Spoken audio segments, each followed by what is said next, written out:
folks. Welcome to Midnight Madness! At the Toronto International Film Festival at the Wrap. My name is Peter Krapowski, and boy, are we going to see a boy kill a world tonight! First of all, let's thank our lead sponsor, Bell, our major sponsors, RBC, Bulgari, and Visa, and of course, our friends at the Government of Ontario, Telefilm Canada, and the City of Toronto. Also, this film is not only eligible for the People's Choice Award, but of course, the Midnight Madness People's Choice Award. 1 of 10 films will take that prize home. You have the power. TIFF.net/vote. Remember that. And also, we would like to thank BBS Films, Capstone Pictures, and CAA for providing us with this film. And give it up. What a film. Very excited. This movie is all movies. It's Boy Kills World, it's Boy Kills all genres of movie. There's comedy, there's action, there's melodrama, there's drama, there's tragedy, there's heads exploding, there's cheese graters. Big fan of the cheese grater in the front row. And there's a man who's responsible for this madness. Put your hands together for Moritz Mohr!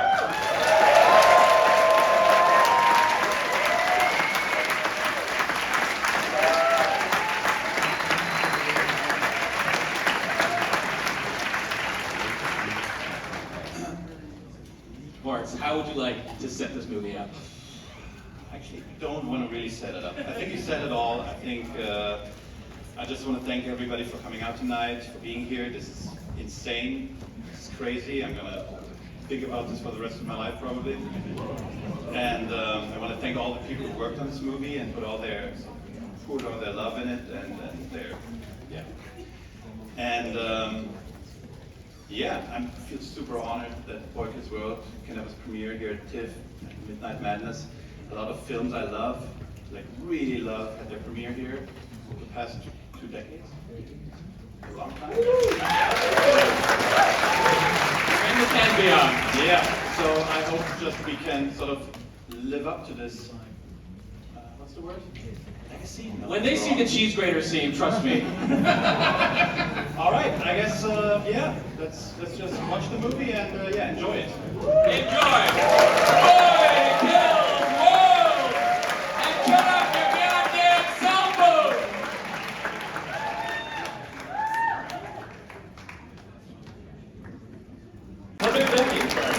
Lebovici. Sorry, Alex. This is the Voltron that made this film.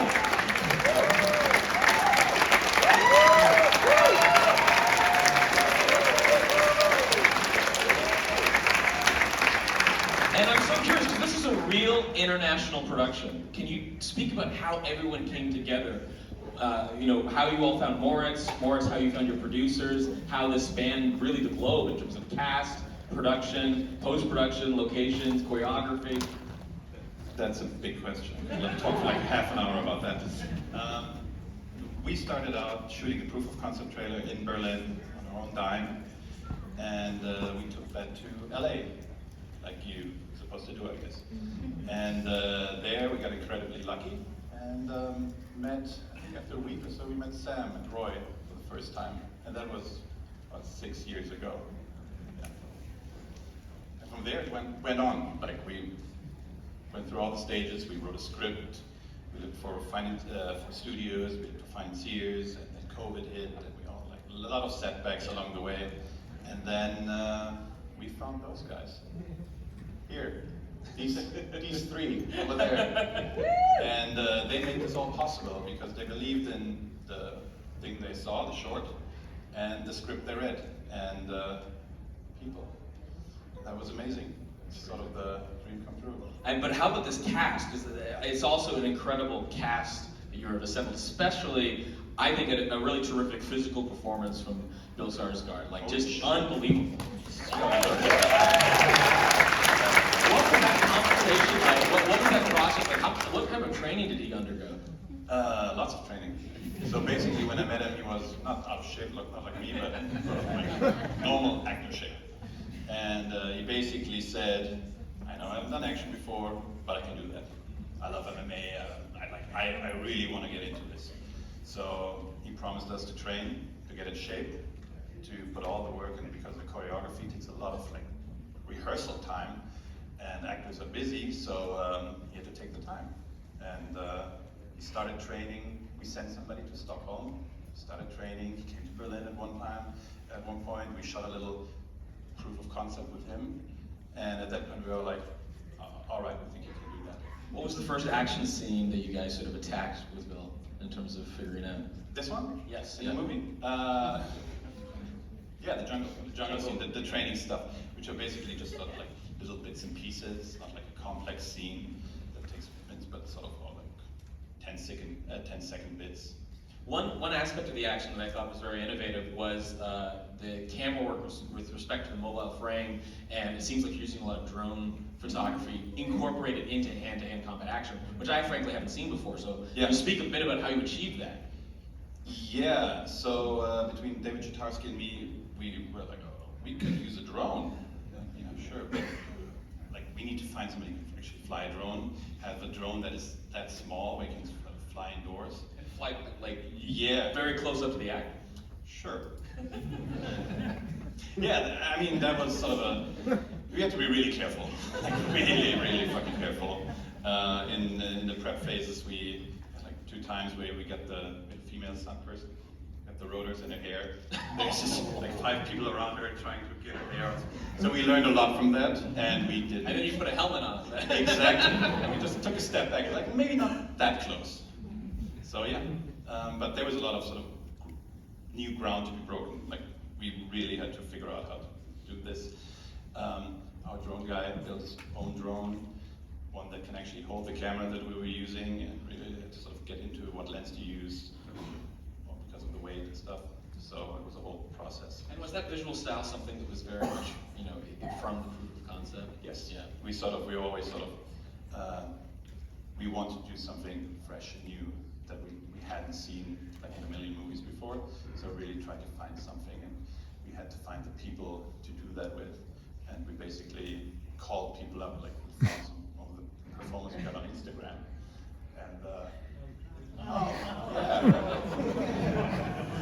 And so yeah, we also shot that.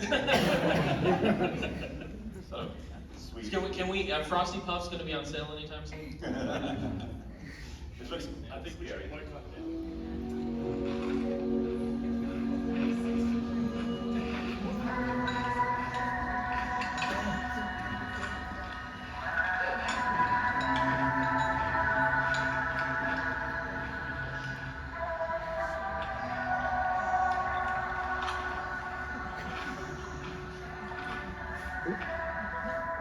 They deserve those Frosty Puffs. Do we have questions from the audience? Yes, right there, standing in the aisle. Yeah, I just wanted to ask about the world building, because it seems like this world seems very expansive and, Can you speak about the world building and how much development did you do? Because it does seem like there's a whole story outside the edge of the frame of the film. Yeah, that's something you want to achieve in a perfect world. You got something that feels like it could be bigger than it actually is. So we put a lot of work into the details, and we want to create a world that is not in our world, not American, not European, just something different. It feels different, and funnily enough, Cape Town was the perfect place to do that because it had all these different locations that sort of all combined created our world. And that's where you shot it all in Cape Town? Yes, shot it all in Cape Town. Right there. Yeah. You had mentioned that Bill had never done action before, and I know Anthony Koji is historically known for doing action. What led to him having a more comedic role in this film? The question's about Andrew Koji and the casting, specifically in a comedic role when he's known for action. I hope I'm not going to ruin anything here, but when I saw Koji, I watched the show and I was like, yeah, he's good, but he's like an action star, right? We can't put an action star like right next to Bill Skarsgård. He might be better. Like we don't know yet. It's going to be weird if we cast somebody that is, and Koji is barely fighting, like a little, but not really. So it was like, and that was a moment. It was like we need to do something about that. That the reason why he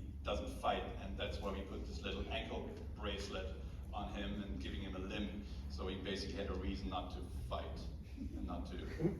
Yeah. You do put Bill up against one of the great martial art fighters of all time, though. Exactly. Exactly. Yeah, but that's He's also fair. funny.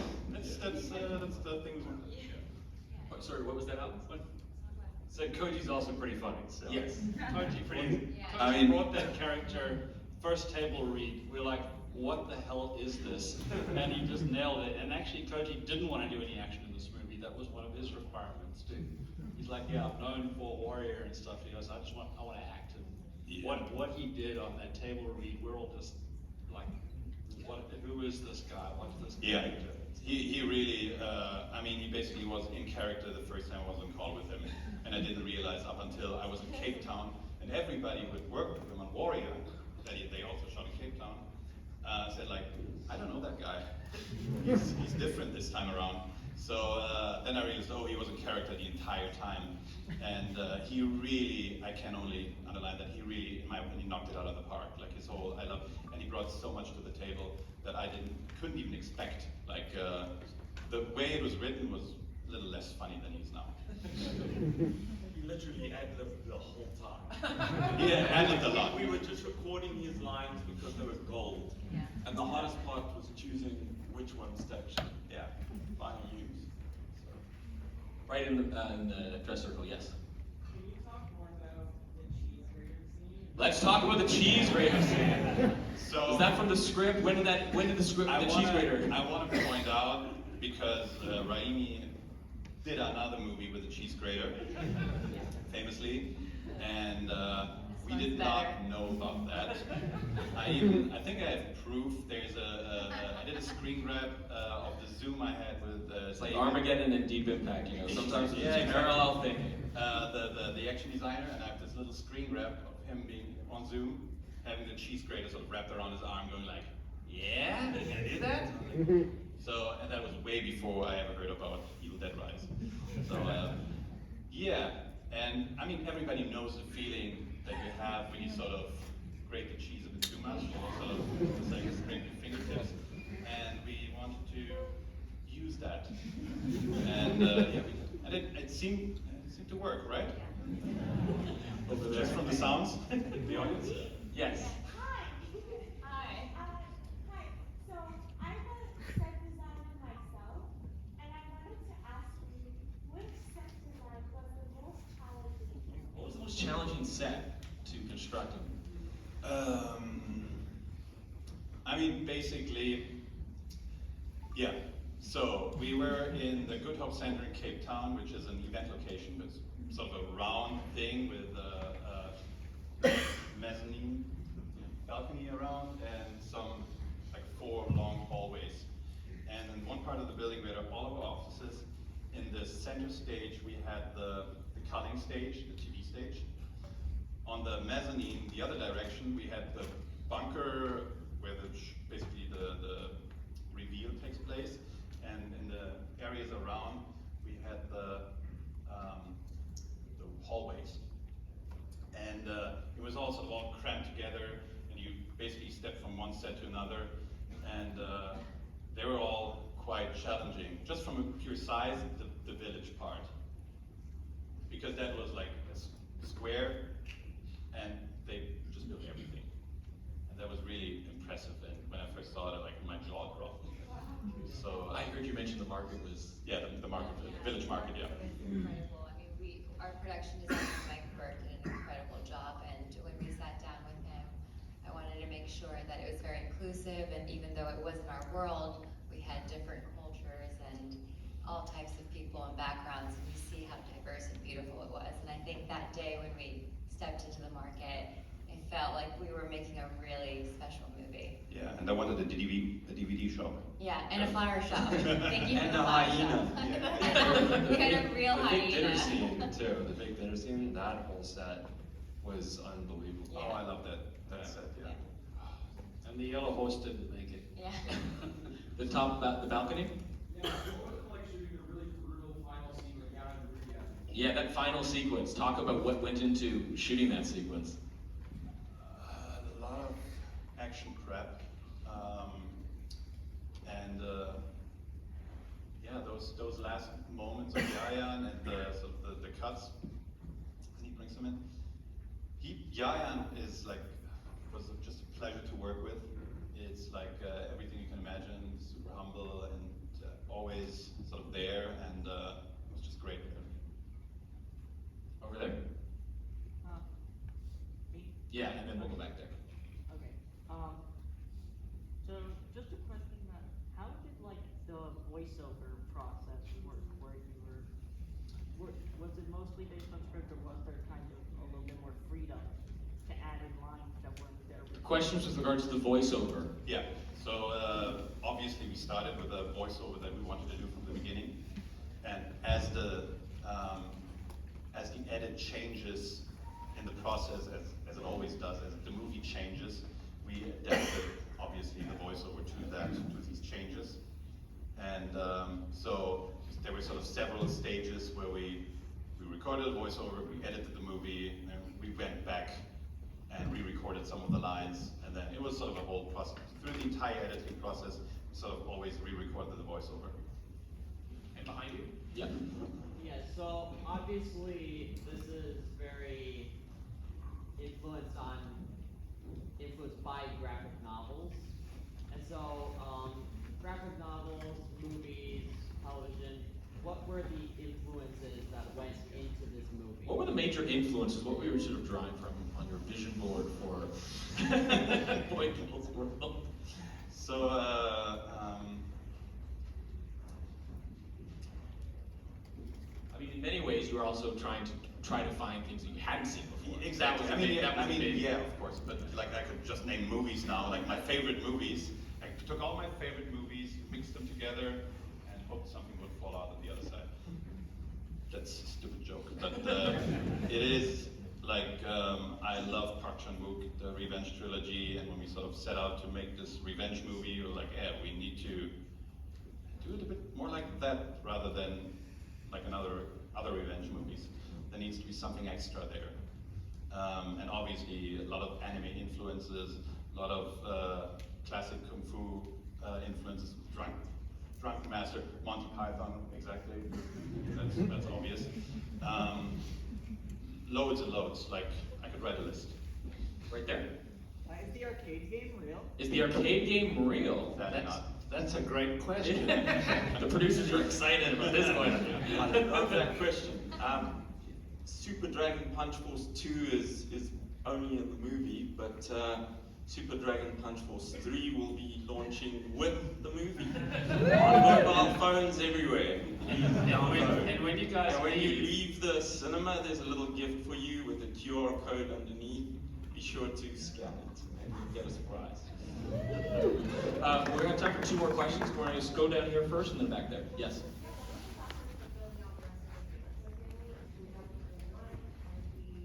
Casting the Vander Kooi family.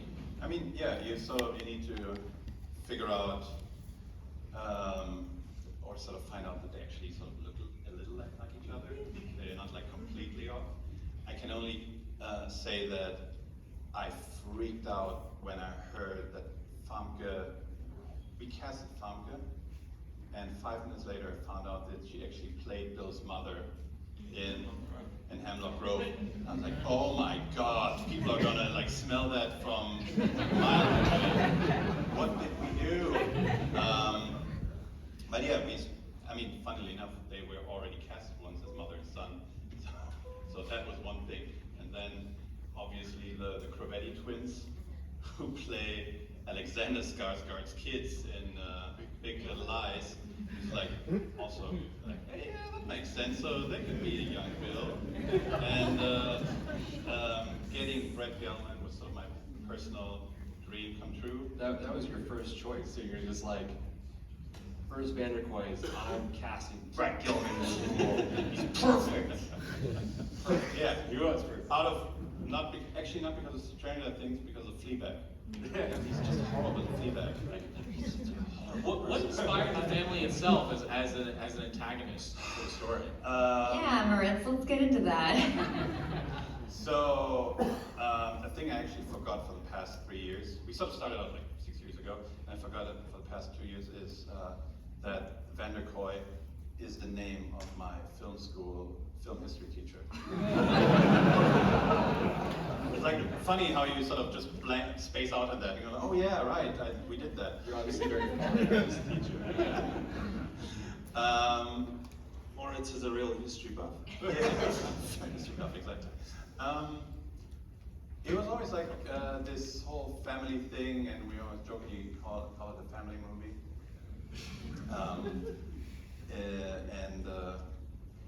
Family was the theme actually for a long time, where we had all these little scenes that sort of in the early stages, so I had little scenes that sort of all like family events. The dinner scene was a birthday and stuff like that. It was like, hey, let's do everything there, and then it sort of branched out from there, and the family theme got a little pushed to the back. But yeah, that's why it started as a family. Right over there. There was a question. Oh, yes, it was right there. Yes, thank you. So of course the film was makeup and prosthetics heavy. How much of it was like, let's get this in one shot, or was there room to play? The question was about, is the question just sort of like how much freedom you had on set, because it's so prosthetics and makeup heavy that you sometimes only have one chance to get it? Yeah, Is that what you mean? it was sometimes only one chance, sometimes we got two, and that was very painful when we had to do two, just financially. The bench price was one shot, and we had to get it. Yeah. No, it was actually two, Wayne. It was two. And we were all like, damn, it's two. So yeah, let's reset it. 2 hours. Oh God. Let's reassemble that head. Yeah. More blood. Charlotte Yeah, did mine. but yeah, prosthetics, I mean, it's sort of this thing between digital and real. Like, obviously, you want to do real as much as you can, but on a budget, you are sometimes constrained. If you do a prosthetic thing 2 times, you can also do it digitally once. Like the money sort of at one point, just like you look at it and you have to make the decision before. You don't know after. Yeah, you have to make it before. You just can't find out, and then you're like, yeah, let's go digital. Then you pay twice. So it's hard.